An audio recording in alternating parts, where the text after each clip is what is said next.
એ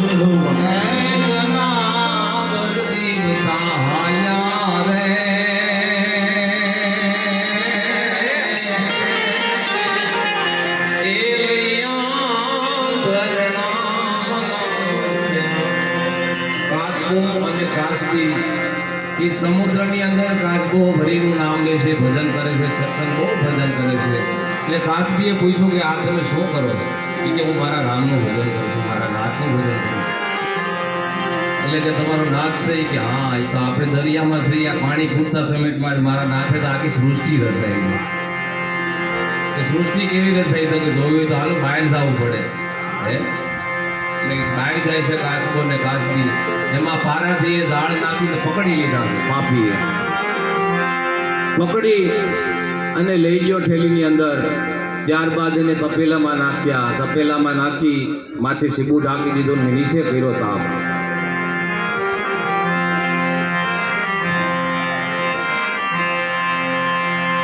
પછી બહુ ગરમ લાગ્યું એટલે કાચબી કે છે,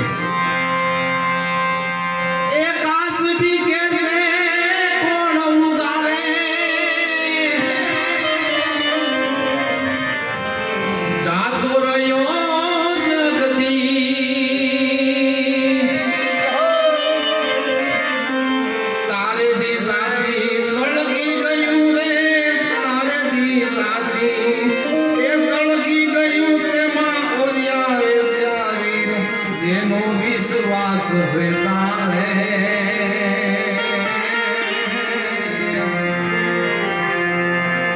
એનો એક બાર છે મારે. એ જેનો વિશ્વાસ છે તારે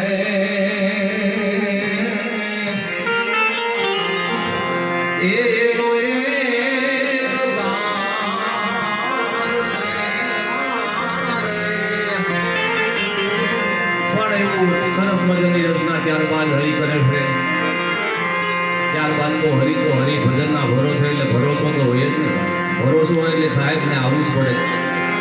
હા, ત્યારબાદ ભગવાન આવે, વરસાદ વરસાવે અને બધું તણાઈ જાય એટલે તપેલું હેઠું પડી જાય, તપેલું પણ વહી જાય ને કાચબો ને કાચબી દરિયામાં પાછા આવી જાય. એટલે આ ભોજરામ બાપાની વાત. આવું સરસ મજાનું ભજન લખ્યું ભોજરામ બાપાએ. આખું ભજન તો બહુ લાંબુ છે. બીજું ભજન ગાય ભોજરામ બાપાનું ગાય, પણ બીજું